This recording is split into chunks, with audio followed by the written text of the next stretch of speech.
क्या कहना चाहेंगे? तेजस्वी मुख्यमंत्री बनेंगे? പട്നയിലെ വെറ്റിനറി കോളേജിൽ പ്രവർത്തിക്കുന്ന ബൂത്തിലേക്കാണ് ലാലു പ്രസാദ് യാദവ് വോട്ട് ചെയ്യാനായി എത്തുന്നത്. മോത്തി ലാലു പ്രസാദ് യാദവ് വോട്ട് ചെയ്യാൻ വരുന്ന തത്സമയ ദൃശ്യങ്ങളാണ് നമ്മളിപ്പോൾ കാണുന്നത്. ബീഹാറിന്റെ മുൻ മുഖ്യമന്ത്രി ലാലു പ്രസാദ്, തേജസ്വി തുടങ്ങിയവർ ഈ പട്നയിലെ വെറ്റിനറി സയൻസ് കോളേജിലെ ബൂത്തിലെത്തി വോട്ട് രേഖപ്പെടുത്തുന്നതിനുള്ള ദൃശ്യങ്ങളാണ്, തത്സമയ ദൃശ്യങ്ങളാണ് നമ്മളിപ്പോൾ കാണുന്നത്. ലാലു കുടുംബം ഒന്നിച്ചാണ് ഈ വോട്ട് രേഖപ്പെടുത്തുന്നതിനായി ഇവിടെ എത്തിയിരിക്കുന്നത്. ലാലു പ്രസാദ് യാദവ്, അദ്ദേഹത്തിന്റെ ഭാര്യ, ബീഹാറിന്റെ മുൻ മുഖ്യമന്ത്രിയായ റാബ്രി ദേവി, മകൻ, അതായത് ഇത്തവണ ഇന്ത്യ സഖ്യത്തിന്റെ മുഖ്യമന്ത്രി സ്ഥാനാർത്ഥിയായ മകൻ തേജസ്വി യാദവ്, അതുപോലെ തന്നെ ലാലു പ്രസാദ് യാദവിന്റെ മകൾ മിസ ഭാരതി തുടങ്ങി ലാലു കുടുംബത്തിലെ പ്രധാനപ്പെട്ട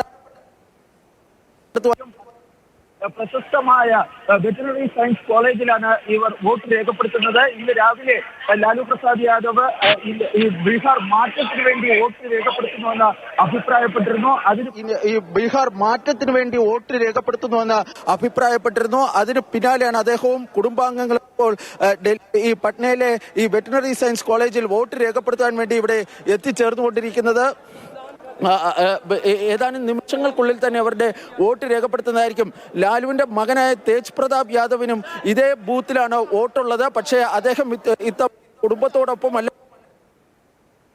കുടുംബവുമായി തെറ്റിപ്പിരിഞ്ഞ സ്വന്തം പാർട്ടി ഉണ്ടാക്കി മത്സരിക്കുന്നുണ്ട്. മഹുവ മണ്ഡലത്തിലാണ് തേജ് പ്രതാപ് യാദവ് മത്സരിക്കുന്നത്. അദ്ദേഹം ഈ കുടുംബത്തോട്, ലാലു കുടുംബത്തിനോടൊപ്പം ഇവിടെ വോട്ട് രേഖപ്പെടുത്തുവാനായി എത്തിച്ചേർന്നിട്ടില്ല. മറ്റ് ലാലു കുടുംബത്തിലെ എല്ലാ അംഗങ്ങളും ഇവിടെ എത്തിയിട്ടുണ്ട്. വലിയ തിരക്കാണ്, നമുക്ക് ഈ ദൃശ്യത്തിൽ കാണുന്നത് പോലെ തന്നെ വലിയ തിരക്കാണ് ഇവിടെ അനുഭവപ്പെടുന്നത്. കാരണം ദേശീയ മാധ്യമങ്ങൾ, അന്തർദേശീയ മാധ്യമങ്ങൾ, പ്രാദേശിക മാധ്യമങ്ങൾ എല്ലാം തന്നെ ഈ ലാലുവിന്റെയും കുടുംബത്തിന്റെയും പ്രതികരണം ആരായാനായി ഇവിടെ രാവിലെ മുതൽ തന്നെ ഉണ്ടായിരുന്നു. കൃത്യം 8 കാലോടുകൂടിയാണ് അവർ ഈ പട്ന വെറ്റിനറി സയൻസ് കോളേജിൽ എത്തിയിരുന്നത്. തുടർന്ന് അവരുടെ വോട്ട് രേഖപ്പെടുത്തുന്നതിനായി ഇപ്പോൾ ഈ വോട്ടർ ബൂത്തിലേക്ക് ലാലു കുടുംബാംഗങ്ങൾ എല്ലാവരും തന്നെ കടന്നിട്ടുണ്ട്. വലിയ സുരക്ഷാ ക്രമീകരണങ്ങളാണ് ഇവിടെ ഏർപ്പെടുത്തിയിട്ടുള്ളത്. ബീഹാറിലെ 121 മണ്ഡലങ്ങളിലും ഇപ്പോൾ പോളിംഗ് പുരോഗമിക്കുകയാണ്. നിലവിൽ പോളിംഗ് വളരെ സമാധാനപൂർണ്ണമായാണ് പുരോഗമിക്കുന്നത്. ഈ പി ബാലഗോപാലാണ് വിവരങ്ങൾ പങ്കുവയ്ക്കുന്നത്. പാറ്റ്നയിലെ ബൂത്തിലേക്ക് എത്തുകയാണ്. തത്സമയ ദൃശ്യങ്ങളാണ് കണ്ടത്.